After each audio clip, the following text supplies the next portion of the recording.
ஏறக்குறைய 80 ஆண்டுகளாக தலைமுறையாக குடியிருந்து வரும் மக்களின் உரிமை மற்றும் வாழ்வாதாரம் தொடர்பாக நீதிமன்றத்தில் வழக்கு நிலுவையில் இருக்கும் போதே பல கோடி மதிப்புள்ள இந்த நிலம் ஏலத்துக்கு வர உள்ளது.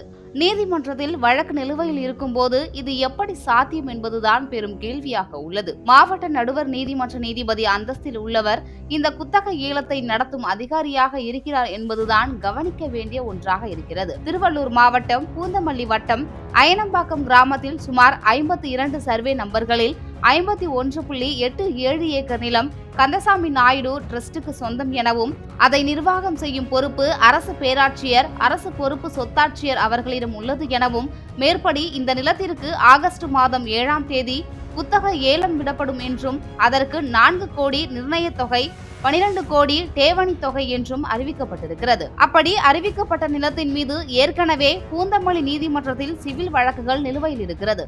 அதோடு பல்வேறு சட்ட சிக்கல்களும் அந்த இடத்தின் பெயரில் இருப்பதை மறைத்துதான் இந்த குத்தகை ஏலத்தை நடத்துவதாக கூறப்படுகிறது. அரசு கட்டுப்பாட்டில் உள்ள டிரஸ்ட் நிலம் சட்ட சிக்கல் ஏதும் இல்லாமல் இருந்தால் மட்டுமே குத்தகைக்கு விட முடியும் என பல்வேறு நீதிமன்ற தீர்ப்புகள் உள்ளது.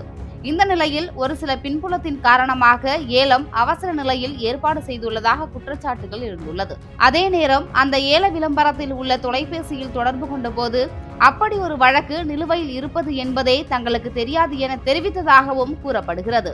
இந்த சூழ்நிலையில் இன்று திட்டமிட்டபடி ஏலம் நடக்குமா என்பதை பொறுத்திருந்து பார்ப்போம்.